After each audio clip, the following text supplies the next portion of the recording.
Hello everyone, എല്ലാവർക്കും pathways അക്കാദമിയുടെ daily news അനാലിസിലേക്ക് സ്വാഗതം. ഇന്ന് നമ്മൾ ഡിസ്കസ് ചെയ്യുന്ന topics international Criminal court, Antarctic treaty, ICMR, spices board, places news ആയിട്ട് സ്കാർബറോ ഷോൾ. അപ്പോൾ അതിൽ ആദ്യം ഡിസ്കസ് ചെയ്യാൻ പോകുന്നത് ഇന്റർനാഷണൽ ക്രിമിനൽ കോർട്ടിനെ കുറിച്ചാണ്. ഇന്റർനാഷണൽ ക്രിമിനൽ കോർട്ടിനെ കുറിച്ച് ഇപ്പോൾ നമ്മൾ ഡിസ്കസ് ചെയ്യുന്നതിൻ്റെ കോണ്ടെക്സ്റ്റ് എന്ന് പറയുന്നത് ഇപ്പോൾ നടന്നുകൊണ്ടിരിക്കുന്ന ഇസ്രായേൽ പാലസ്തീൻ യുദ്ധവുമായിട്ട് ബന്ധപ്പെട്ട് ഇസ്രായേലി പ്രൈം മിനിസ്റ്റർ ആയിട്ടുള്ള ബെഞ്ചമിൻ നെതന്യാഹു, അതുപോലെ തന്നെ ഇസ്രായേലിന്റെ ഡിഫൻസ് ചീഫ് അല്ലെങ്കിൽ ഇസ്രായേലിന്റെ ഡിഫൻസ് മിനിസ്റ്റർ, അതുപോലെ തന്നെ ഫലസ്തീന്റെ ഭാഗമായിട്ടുള്ള ഗാസയെ ഭരിക്കുന്ന ഹമാസിന്റെ പ്രധാനപ്പെട്ട നേതാക്കളായിട്ടുള്ള ഇസ്മായിൽ ഹനിയ, അതുപോലെ തന്നെ യഹ്യ സിൻവാർ പോലുള്ള ആളുകൾക്കെതിരായിട്ട് arrest warrant, international arrest warrant പുറപ്പെടുവിക്കണം എന്നുള്ള ആവശ്യവുമായിട്ട് അല്ലെങ്കിൽ അറസ്റ്റ് വാറണ്ട് പുറപ്പെടുവിക്കുന്നതിന് വേണ്ടിയിട്ടുള്ള അനുമതി തേടിക്കൊണ്ട് ICCയുടെ പ്രോസിക്യൂട്ടർ ആയിട്ടുള്ള കരീം ഖാൻ ഇപ്പോൾ രംഗത്ത് വന്നിട്ടുണ്ട്. അപ്പോൾ ആ ഒരു സാഹചര്യത്തിലാണ് ICCയെ കുറിച്ച് ഇപ്പോൾ നമ്മൾ ഡിസ്കസ് ചെയ്യുന്നത്. ഇന്റർനാഷണൽ ക്രിമിനൽ കോർട്ട് എന്ന് പറയുന്നത് 2002 നിലവിൽ വന്നിട്ടുള്ള ഒരു അന്താരാഷ്ട്ര കോടതിയാണെന്ന് മനസ്സിലാക്കുക. ഇപ്പൊ നിലവിലുള്ള ഒരു അവസ്ഥയിൽ നോക്കിക്കഴിഞ്ഞാൽ ലോകത്തിലുള്ള ഒരേ ഒരു ഇന്റർനാഷണൽ ക്രിമിനൽ ട്രിബ്യൂണലാണ് ഈ ഇന്റർനാഷണൽ ക്രിമിനൽ കോർട്ട് എന്ന് പറയുന്നത്. ഇത് 1998 Rome statute of the International Criminal Court എന്ന് പറയുന്ന ഒരു അന്താരാഷ്ട്ര ഉടമ്പടി ഉണ്ട്. അതിന്റെ അടിസ്ഥാനത്തിൽ 2002 ഇത് നിലവിൽ വരുന്നത്. കാരണം 2002 ഈ പറയുന്ന റോം സ്റ്റാച്യു എൻഫോഴ്സ് ചെയ്യപ്പെടുന്നത് അല്ലെങ്കിൽ അത് എഫക്റ്റിൽ വരുന്നത്. അപ്പോൾ 2002 ഈ കോടതി നിലവിൽ വരുന്നത്. അപ്പോൾ ഇത് യുണൈറ്റഡ് നേഷൻസുമായിട്ടൊന്നും നേരിട്ട് ബന്ധമില്ലാത്ത അല്ലെങ്കിൽ UN-ന്റെ ഭാഗമല്ലാത്ത ഒരു ഏജൻസിയാണെന്ന് മനസ്സിലാക്കുക. അപ്പോൾ UN-ഉമായിട്ട് ബന്ധപ്പെട്ട് വരുന്ന ഒരു കോടതിയാണ് ICJ അല്ലെങ്കിൽ ഇന്റർനാഷണൽ കോർട്ട് ഓഫ് ജസ്റ്റിസ് എന്ന് പറയുന്നത്. പക്ഷേ ഇന്റർനാഷണൽ കോർട്ട് ഓഫ് ജസ്റ്റിസിനുള്ള ഒരു ലിമിറ്റേഷൻ എന്ന് പറയുന്നത് ഇപ്പോൾ ഈ വാർ ക്രൈംസ് ഒക്കെ കമ്മിറ്റ് ചെയ്യുന്ന ആളുകളുണ്ട്. ഇപ്പോൾ ഇസ്രായേൽ പാലസ്തീൻ യുദ്ധവുമായിട്ട് ബന്ധപ്പെട്ട് ഈ ഗാസയിൽ ഇസ്രായേൽ നടത്തിക്കൊണ്ടിരിക്കുന്ന ആക്രമണങ്ങൾ അവർ ഇൻഡിസ്ക്രിമിനേറ്റ് ആയിട്ട് സാധാരണക്കാരായിട്ടുള്ള ആളുകളെ, കുട്ടികൾ ഉൾപ്പെടെയുള്ള ആളുകളെ കൊല്ലുന്നുണ്ടെന്നുള്ളൊരു ആരോപണം നിലവിലുണ്ട്. അപ്പോൾ അതുമായിട്ട് ബന്ധപ്പെട്ട് സൗത്ത് ആഫ്രിക്കയൊക്കെ ഈ പറയുന്ന ഇസ്രായേലിനെതിരായിട്ട് ഇന്റർനാഷണൽ കോർട്ട് ഓഫ് ജസ്റ്റിസിൽ ഒരു കേസ് ഫയൽ ചെയ്തിട്ടുണ്ട്. അപ്പോൾ ICJക്കുള്ള ഒരു ലിമിറ്റേഷൻ എന്ന് പറയുന്നത് ഇന്റർനാഷണൽ കോർട്ട് ഓഫ് ജസ്റ്റിസിന് വ്യക്തികളെ ശിക്ഷിക്കാനുള്ള അധികാരമല്ല, അതായത് രാജ്യങ്ങളോട് അവരെ ശിക്ഷിക്കാൻ വേണ്ടിയിട്ട് ആവശ്യപ്പെടാൻ മാത്രമേ പറ്റുള്ളൂ. പക്ഷേ ഇന്റർനാഷണൽ ക്രിമിനൽ കോർട്ടിന്റെ കേസിൽ ഇവർക്ക് ഇൻഡിവിജ്വൽസ് ആയിട്ടുള്ള ആളുകളെ, അതായത് ഇത്തരത്തിലുള്ള കുറ്റകൃത്യങ്ങളിൽ പങ്കെടുക്കുന്ന വ്യക്തികൾക്കെതിരായിട്ട് അന്വേഷണം നടത്താനും അവരെ കുറ്റവിചാരണയ്ക്ക് വിധേയരാക്കാനും അവരെ ശിക്ഷിക്കാനുള്ള അധികാരം ഇന്റർനാഷണൽ ക്രിമിനൽ കോർട്ടിനുണ്ട്. ഓക്കെ, അപ്പോൾ ഇവർ ഇന്റർനാഷണൽ ക്രിമിനൽ കോർട്ട് ഇത്തരത്തിൽ വ്യക്തികൾക്കെതിരായിട്ട് അന്വേഷണം നടത്തുകയോ അല്ലെങ്കിൽ അവരെ ശിക്ഷിക്കുകയോ ഒക്കെ ചെയ്യുന്നത് ഇപ്പോൾ ജനസൈഡ്, അതുപോലെ തന്നെ യുദ്ധ കുറ്റകൃത്യങ്ങൾ, വാർ ക്രൈംസ്, അതുപോലെ തന്നെ നമ്മൾ മനുഷ്യരാശിക്കെതിരായിട്ട് നടക്കുന്ന കുറ്റകൃത്യങ്ങളുണ്ട്, ക്രൈംസ് അഗെയിൻസ്റ്റ് ഹ്യൂമാനിറ്റി എന്ന് പറയും, അതുപോലെ തന്നെ വലിയ രീതിയിലുള്ള ആക്രമണങ്ങൾ, ഇങ്ങനെയൊക്കെയുള്ള വിഷയങ്ങളുമായിട്ട് ബന്ധപ്പെട്ട് കുറ്റവാളികളായിട്ട് അല്ലെങ്കിൽ ആരോപണം നേരിടുന്ന ആളുകൾക്കെതിരായിട്ട് അല്ലെങ്കിൽ വ്യക്തികൾക്കെതിരായിട്ട് അന്വേഷണം നടത്താനും അവരെ ശിക്ഷിക്കാനൊക്കെയുള്ള അധികാരമുള്ള ഒരു സ്ഥാപനമാണ് ഇന്റർനാഷണൽ ക്രിമിനൽ കോർട്ട് എന്ന് പറയുന്നത്.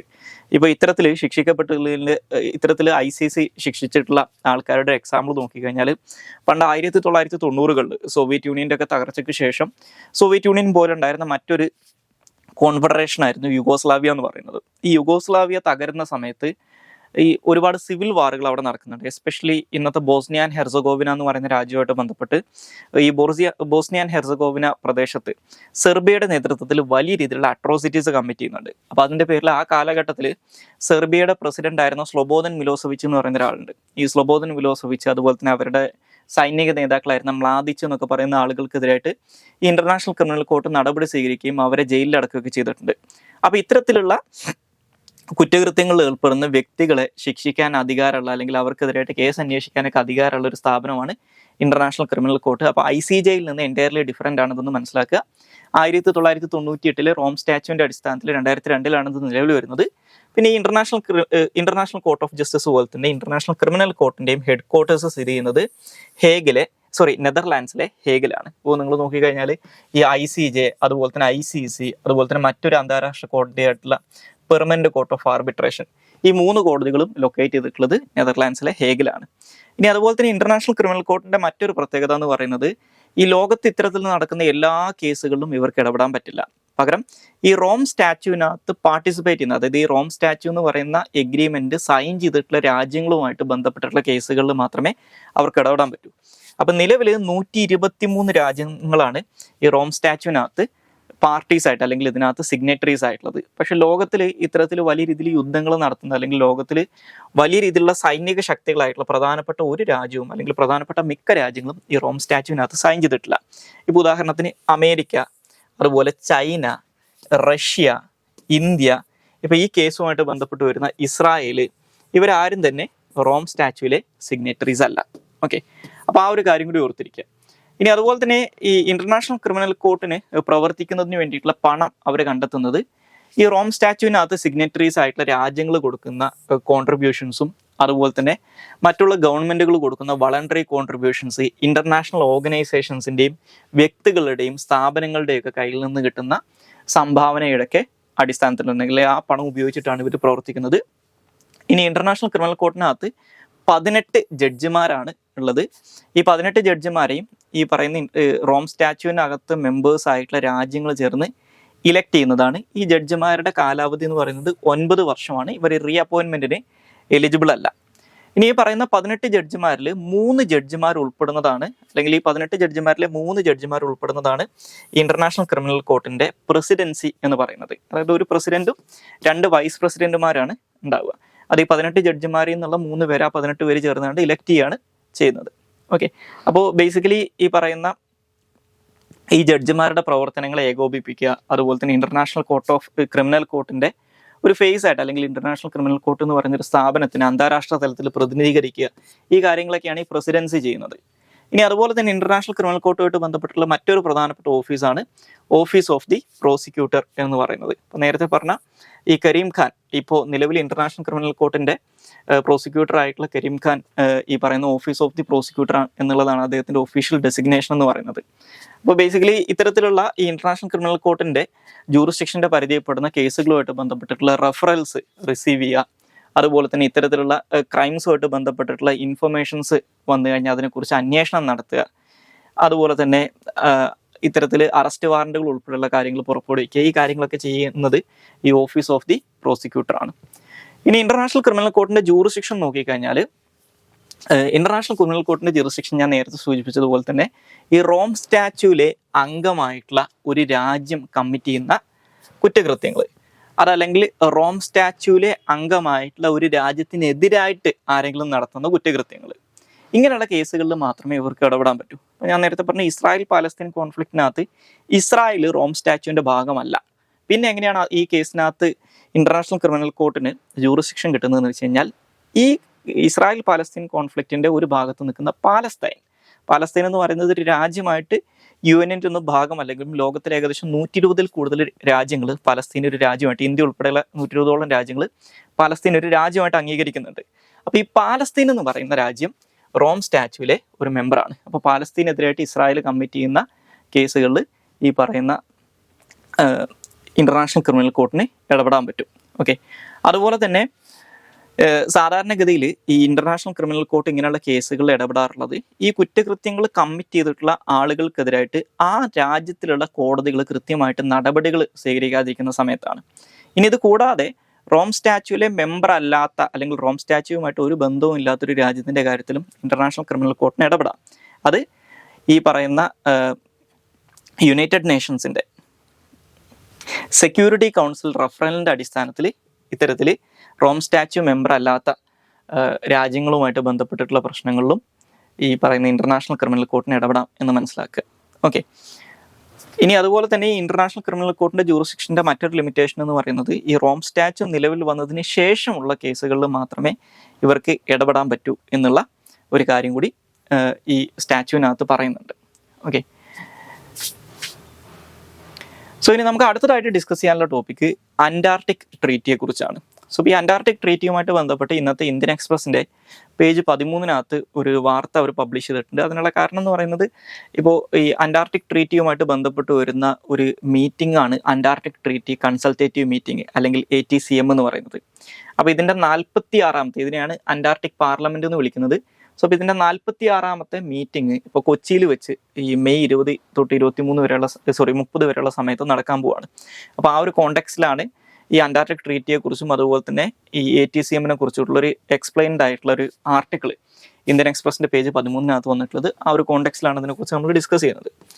സോ ഈ അന്റാർട്ടിക് ട്രീറ്റി എന്ന് പറയുന്നത് 1959 വാഷിങ്ടണിൽ വെച്ച് അന്ന് അന്റാർട്ടിക്കയിൽ ഏതെങ്കിലും തരത്തിൽ ടെറിട്ടോറിയൽ ക്ലെയിമോ അല്ലെങ്കിൽ അന്റാർട്ടിക്കയിൽ സയന്റിഫിക് എക്സ്പെരിമെന്റ്സോ അല്ലെങ്കിൽ സയന്റിഫിക് ആയിട്ടുള്ള എന്തെങ്കിലും ആക്ടിവിറ്റീസോ ഒക്കെ കണ്ടക്ട് ചെയ്തുകൊണ്ടിരുന്ന 12 രാജ്യങ്ങൾ ചേർന്ന് സൈൻ ചെയ്ത ഒരു അന്താരാഷ്ട്ര ട്രീറ്റിയാണ് അന്റാർട്ടിക് ട്രീറ്റി എന്ന് പറയുന്നത്. അപ്പോൾ ഈ 12 രാജ്യങ്ങൾക്ക് ഉണ്ടായിരുന്ന മറ്റൊരു കോമണാലിറ്റി എന്ന് പറയുന്നത് 1957-58 വർഷം ഇന്റർനാഷണൽ ജിയോ ഫിസിക്കൽ ഇയർ ആയിട്ട് പ്രഖ്യാപിച്ചിട്ടുണ്ടായിരുന്നു. അപ്പോൾ ആ ഇന്റർനാഷണൽ ജിയോ ഫിസിക്കൽ ഇയറിന്റെ സമയത്ത് 57-58 കാലഘട്ടത്തിൽ അന്റാർട്ടിക്കയിൽ ഏതെങ്കിലും തരത്തിലുള്ള സയന്റിഫിക് ഫെസിലിറ്റീസ് അല്ലെങ്കിൽ സയന്റിഫിക് ആക്ടിവിറ്റീസ് കണ്ടക്ട് ചെയ്തുകൊണ്ടിരുന്ന 12 രാജ്യങ്ങൾ ചേർന്നിട്ടാണ് 59 വാഷിങ്ടണിൽ വെച്ചിട്ട് ഈ അന്റാർട്ടിക് ട്രീറ്റി സൈൻ ചെയ്യുന്നത്.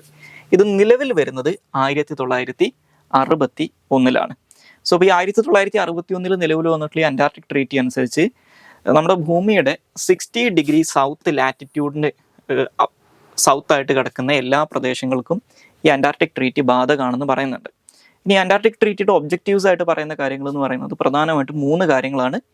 ഒന്ന്, ഈ അന്റാർട്ടിക്ക എന്ന് പറയുന്ന പ്രദേശത്തിനെ ഡീമിലിറ്ററൈസ് ചെയ്യുക. അതായത് സമാധാനപരമായിട്ടുള്ള ആവശ്യങ്ങൾക്ക് വേണ്ടി മാത്രമേ അന്റാർട്ടിക്കയെ ഉപയോഗിക്കാൻ പറ്റൂ. അവിടെ ഒരു തരത്തിലുള്ള മിലിറ്ററി ആക്ടിവിറ്റീസും കണ്ടക്ട് ചെയ്യാൻ പറ്റില്ല. അവിടെ മിലിറ്ററി ബേസുകൾ സ്ഥാപിക്കാനോ മിലിറ്ററി എക്സസൈസുകൾ കണ്ടക്ട് ചെയ്യാനൊന്നും പറ്റില്ല. അതുപോലെ തന്നെ അന്റാർട്ടിക്കയിൽ ഒരു തരത്തിലുള്ള ന്യൂക്ലിയർ ആക്ടിവിറ്റീസും, അതായത് ന്യൂക്ലിയർ ടെസ്റ്റുകൾ അവിടെ കണ്ടക്ട് ചെയ്യാൻ പറ്റില്ല. റേഡിയോ ആക്റ്റീവ് വേസ്റ്റ് അവിടെ ഡിസ്പോസ് ചെയ്യാനും പറ്റില്ല. അപ്പോൾ ഇതിനൊരു ന്യൂക്ലിയർ ഫ്രീ സോണായിട്ട് അല്ലെങ്കിൽ ന്യൂക്ലിയർ വെപ്പൺസ് ഫ്രീ സോണായിട്ട് ഡിക്ലെയർ ചെയ്യുക. അതുപോലെ തന്നെ നേരത്തെ സൂചിപ്പിച്ചതുപോലെ അന്റാർട്ടിക്കിനെ പീസ്ഫുൾ പേർപ്പസിന് വേണ്ടി മാത്രം ഉപയോഗിക്കുക. ഇതാണ് ഒന്നാമത്തെ ഒബ്ജക്റ്റീവ്. രണ്ടാമത്തെ ഇത് പറയുന്ന ഒബ്ജക്റ്റീവ് എന്ന് പറയുന്നത് അന്റാർട്ടിക്കയുമായിട്ട് ബന്ധപ്പെട്ടിട്ടുള്ള കാര്യങ്ങളിൽ അന്താരാഷ്ട്ര തലത്തിൽ രാജ്യങ്ങൾക്കിടയിൽ ശാസ്ത്രീയപരമായിട്ടുള്ള അല്ലെങ്കിൽ സയന്റിഫിക് കോപ്പറേഷൻ പ്രൊമോട്ട് ചെയ്യുക. മൂന്നാമതായിട്ട് അന്റാർട്ടിക്കയുടെ മുകളിൽ ഒരുപാട് രാജ്യങ്ങൾക്ക് ടെറിട്ടോറിയൽ ക്ലെയിംസ് ഉണ്ട്. അതായത് അന്റാർട്ടിക്ക എന്ന് പറയുന്ന ഭൂഖണ്ഡം ഇപ്പം നിലവിൽ ഒരു രാജ്യത്തിൻ്റെയും കൺട്രോളിലല്ല. പക്ഷെ പല രാജ്യങ്ങളും ഈ അന്റാർട്ടിക്കയുടെ പല പ്രദേശങ്ങളും അവരുടേതാണെന്ന് അവകാശപ്പെടുന്നുണ്ടായിരുന്നു.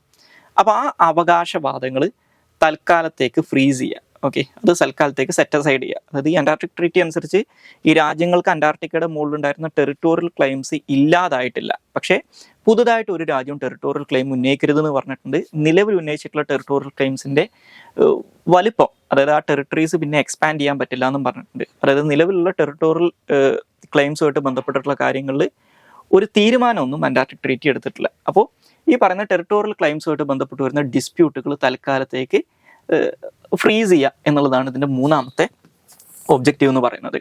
ഇനി അന്റാർട്ടിക് ട്രീറ്റി അനുസരിച്ച് യുണൈറ്റഡ് നേഷൻസിൽ മെമ്പറായിട്ടുള്ള ഏതൊരു രാജ്യത്തിനും അന്റാർട്ടിക് ട്രീറ്റിയുടെ ഭാഗമാകാൻ പറ്റും. അതായത് അന്റാർട്ടിക്കയായിട്ട് ബന്ധം വേണമെന്നൊന്നുമില്ല. അപ്പോൾ അതുകൊണ്ട് തന്നെ ഈ പറയുന്ന 1959 ഇത് സൈൻ ചെയ്തതിനു ശേഷം പിന്നീട് ഒരുപാട് രാജ്യങ്ങൾ ഇതിനകത്ത് സിഗ്നേറ്ററീസ് ആയിട്ട് മാറിയിട്ടുണ്ട്. അപ്പോൾ നിലവിൽ 56 രാജ്യങ്ങൾ അന്റാർട്ടിക് ട്രീറ്റിയിൽ മെമ്പേഴ്സാണ്. ഓക്കെ, ഇൻക്ലൂഡിങ് ഇന്ത്യയും ചൈനയും ഉൾപ്പെടെയുള്ള 53 രാജ്യങ്ങൾ ഇതിനകത്ത് മെമ്പേഴ്സാണ്. 1983 ഇന്ത്യയും അന്റാർട്ടിക് ട്രീറ്റിയുടെ ഭാഗമായിട്ട് മാറിയിട്ടുണ്ട്. ഇനി അന്റാർട്ടിക് ട്രീറ്റിയുടെ കാര്യങ്ങൾ നടപ്പിലാക്കുന്നതിന് വേണ്ടിയിട്ട് ഇവർക്കൊരു സെക്രട്ടേറിയറ്റ് ഉണ്ട്. ആ സെക്രട്ടേറിയറ്റ് ലൊക്കേറ്റ് ചെയ്തിട്ടുള്ളത് അർജന്റീനയിലെ ബ്യൂണസ് ഐറിസിലാണ്. ഓക്കെ, ഞാൻ നേരത്തെ സൂചിപ്പിച്ചതുപോലെ യുണൈറ്റഡ് നേഷൻസിൻ്റെ മെമ്പറായിട്ടുള്ള ഏതൊരാൾക്കും ഏതൊരു രാജ്യത്തിനും അന്റാർട്ടിക് ട്രീറ്റിയുടെ ഭാഗമായിട്ട് മാറാൻ പറ്റും. ഓക്കെ, ഇനി അന്റാർട്ടിക് ട്രീറ്റിയായിട്ട് ബന്ധപ്പെട്ട് വരുന്ന മറ്റൊരു കൺസെപ്റ്റാണ് അന്റാർട്ടിക് ട്രീറ്റി സിസ്റ്റം എന്ന് പറയും. അതായത് അന്റാർട്ടിക് ട്രീറ്റിയും അതുമായിട്ട് ബന്ധപ്പെട്ടിട്ടുള്ള ചില സപ്ലിമെൻ്ററി എഗ്രിമെൻറ്റുകളും ഉൾപ്പെടുന്ന ആ ഒരു ഗ്രൂപ്പ് ഓഫ് എഗ്രിമെൻറ്റ്സിനെയാണ് അന്റാർട്ടിക് ട്രീറ്റി സിസ്റ്റം എന്ന് വിളിക്കുന്നത്. അപ്പോൾ അന്റാർട്ടിക് ട്രീറ്റി സിസ്റ്റത്തിനകത്ത് വരുന്ന മറ്റുള്ള ട്രീറ്റീസ്, ഇപ്പോൾ അന്റാർട്ടിക് ട്രീറ്റി അല്ലാതെ വരുന്ന മറ്റുള്ള ചില സപ്ലിമെൻ്ററി എഗ്രിമെൻറ്റ്സ് ഉണ്ട്. പ്രധാനമായിട്ട് 3 എണ്ണമാണ്. അത് ഏതൊക്കെയാണെന്നും കൂടി അറിഞ്ഞിരിക്കുക. ഒന്നാമതായിട്ട് convention on the conservation of Antarctic seals, അത് 1972 വരുന്നത്. രണ്ടാമതായിട്ട് convention on the conservation of Antarctic marine living resources 1980. അതുപോലെ തന്നെ the protocol on environmental protection 1991.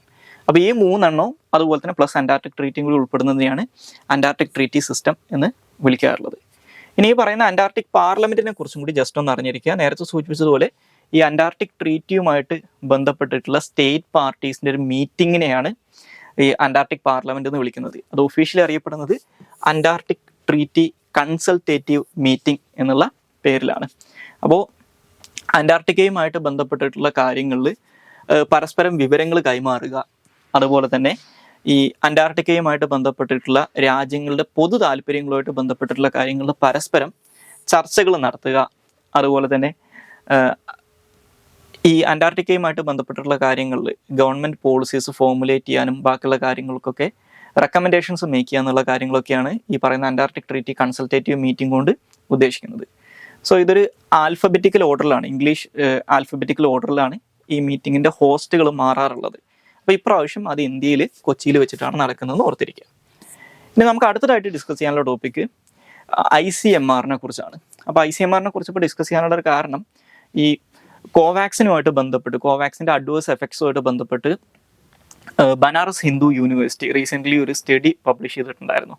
അപ്പോൾ അതുമായിട്ട് ബന്ധപ്പെട്ട് ICMR ആ ഒരു സ്റ്റഡിയുമായിട്ട് വലിയ ബന്ധം പുലർത്തുന്നില്ല, അല്ലെങ്കിൽ അത് അസോസിയേറ്റ് ചെയ്യുന്നില്ല എന്ന് പറഞ്ഞുകൊണ്ടൊരു പ്രസ് റിലീസ് ചെയ്തിട്ടുണ്ടായിരുന്നു. അപ്പോൾ അതുമായിട്ട് ബന്ധപ്പെട്ടിട്ടാണ് ഈ ഇന്നത്തെ ഹിന്ദുവിൻ്റെ പേജ് 10 വാർത്ത വന്നിട്ടുണ്ട്. ആ ഒരു കോണ്ടെക്സ്റ്റിലാണ് ഇതിനെക്കുറിച്ച് ഡിസ്കസ് ചെയ്യുന്നത്. സോ ICMR എന്ന് പറയുന്നത് ഇന്ത്യയിൽ ഈ ബയോമെഡിക്കൽ റിസർച്ചുമായിട്ട് ബന്ധപ്പെട്ടിട്ടുള്ള ഏറ്റവും വലിയ അപ്പെക്സ് ബോഡിയാണെന്ന് മനസ്സിലാക്കുക. അതായത് ബയോമെഡിക്കൽ റിസർച്ചുമായിട്ട് ബന്ധപ്പെട്ടിട്ടുള്ള അതിൻ്റെ ഫോർമുലേഷൻ, കോർഡിനേഷൻ, അതുപോലെ തന്നെ പ്രൊമോഷൻ, ഈ കാര്യങ്ങളിൽ വരുന്ന ഇന്ത്യയിലെ അപ്പെക്സ് ബോഡിയാണ് ICMR എന്ന് പറയുന്നത്. ഇത് 1911 ബ്രിട്ടീഷുകാർ ഇന്ത്യ ഭരിച്ചുകൊണ്ടിരുന്ന സമയത്ത് ഇന്ത്യൻ റിസർച്ച് ഫണ്ട് അസോസിയേഷൻ അല്ലെങ്കിൽ IRFA എന്നുള്ള പേരിലാണ് എസ്റ്റാബ്ലിഷ് ചെയ്യപ്പെടുന്നത്. പിന്നീട് ഇന്ത്യക്ക് സ്വാതന്ത്ര്യം കിട്ടിയതിന് ശേഷം 1949 ഇത് ICMR അല്ലെങ്കിൽ Indian council of medical research എന്നുള്ള പേര് മാറ്റുന്നത്. ഇനി ഇവരുടെ പ്രധാനപ്പെട്ട ഫങ്ഷൻ എന്ന് പറയുന്നത് ഈ മെഡിക്കൽ റിസർച്ചുമായിട്ട് ബന്ധപ്പെട്ട്, അതായത് ഇന്ത്യയിലെ സമൂഹത്തിന് ബെനിഫിഷ്യൽ ആയിട്ടുള്ള രീതിയിൽ ഇന്ത്യയിൽ മെഡിക്കൽ റിസർച്ച് കണ്ടക്ട് ചെയ്യുക, അത് കോർഡിനേറ്റ് ചെയ്യുക, അതുപോലെ തന്നെ അത് ഇംപ്ലിമെൻറ്റ് ചെയ്യുക എന്നുള്ളതാണ് ഇവരുടെ ഒരു ഒബ്ജക്റ്റീവ് എന്ന് പറയുന്നത്, അല്ലെങ്കിൽ ഒരു ഫങ്ഷൻ എന്ന് പറയുന്നത്. രണ്ടാമതായിട്ട് പറയുന്നത് ഇന്ത്യയിൽ നടക്കുന്ന മെഡിക്കൽ ഇന്നോവേഷൻസ് പ്രൊഡക്റ്റായിട്ടും അല്ലെങ്കിൽ പ്രോസസ്സുകളൊക്കെ ആയിട്ട് കൺവേർട്ട് ചെയ്യുക അല്ലെങ്കിൽ ട്രാൻസ്ലേറ്റ് ചെയ്യുക, അതുപോലെ തന്നെ പബ്ലിക് ഹെൽത്ത് സിസ്റ്റത്തിലേക്ക് അത് ഇൻട്രൊഡ്യൂസ് ചെയ്യുക എന്നുള്ളതാണ് മറ്റൊരു ഫംഗ്ഷൻ എന്ന് പറയുന്നത്. അപ്പോൾ ഇതുമായിട്ട് ബന്ധപ്പെട്ട് ഇതൊക്കെ കണ്ടക്ട് ചെയ്യുന്നതിന് വേണ്ടിയിട്ട് ICMRൻ്റെ കീഴിൽ ഒരുപാട് റിസർച്ച് ലബോറട്ടറീസും കാര്യങ്ങളൊക്കെ ഇന്ത്യയിലുടനീളം ഉണ്ടെന്ന് മനസ്സിലാക്കുക. ഇനി ICMRനുള്ള ഫിനാൻസിങ് അല്ലെങ്കിൽ അവർക്കുള്ള ഫണ്ട് വരുന്നത് ഡിപ്പാർട്ട്മെൻറ്റ് ഓഫ് ഹെൽത്ത് റിസർച്ചിൻ്റെ കയ്യിൽ നിന്നാണ്. Ministry of health and family വെൽഫെയറിൻ്റെ കീഴിൽ വരുന്ന ഡിപ്പാർട്ട്മെൻറ്റ് ഓഫ് ഹെൽത്ത് റിസർച്ചിൻ്റെ അണ്ടറിലാണ് ICMR വരുന്നത്.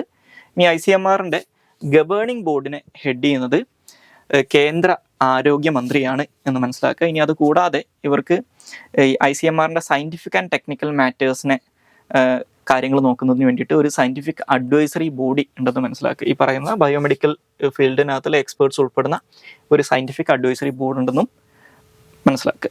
ഓക്കെ, ഇനി അടുത്തതായിട്ട് ഡിസ്കസ് ചെയ്യാനുള്ള ടോപ്പിക്ക് സ്പൈസസ് ബോർഡിനെ കുറിച്ചാണ്. സോ സ്പൈസസ് ബോർഡുമായിട്ട് ബന്ധപ്പെട്ട് ഇപ്പോൾ നമ്മുടെ ഇന്ത്യയിൽ ഈ സ്പൈസസിനകത്ത് വലിയ രീതിയിൽ ഈ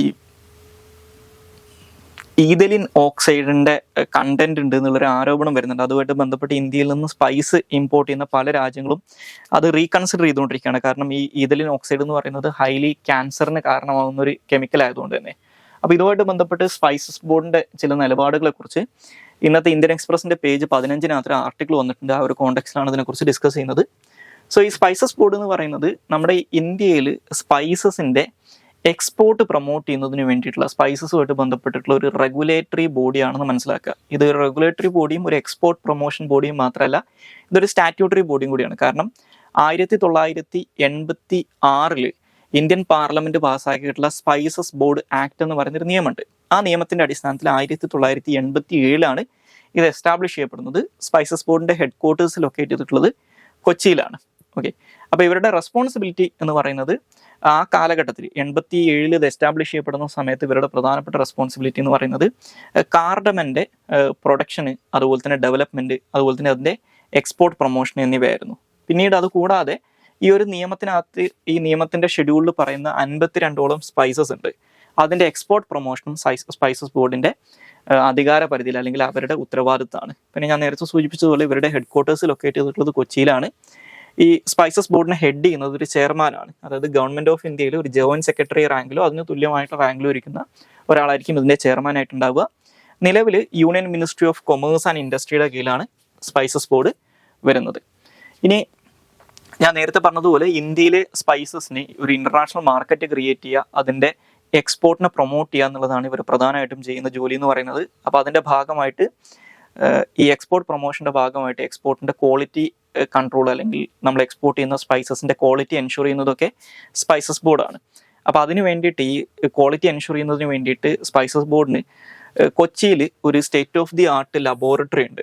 അതുകൂടാതെ ഈ മുംബൈ, ചെന്നൈ, ഡൽഹി, തൂത്തുക്കുടി, അതുപോലെ തന്നെ കണ്ടല, ഗുണ്ടൂർ ഇങ്ങനെയുള്ള സ്ഥലങ്ങളിലും സ്പൈസസ് ബോർഡിൻ്റെ റീജിയണൽ ലബോറട്ടറീസ് ഉണ്ടെന്ന് ഓർത്തിരിക്കുക.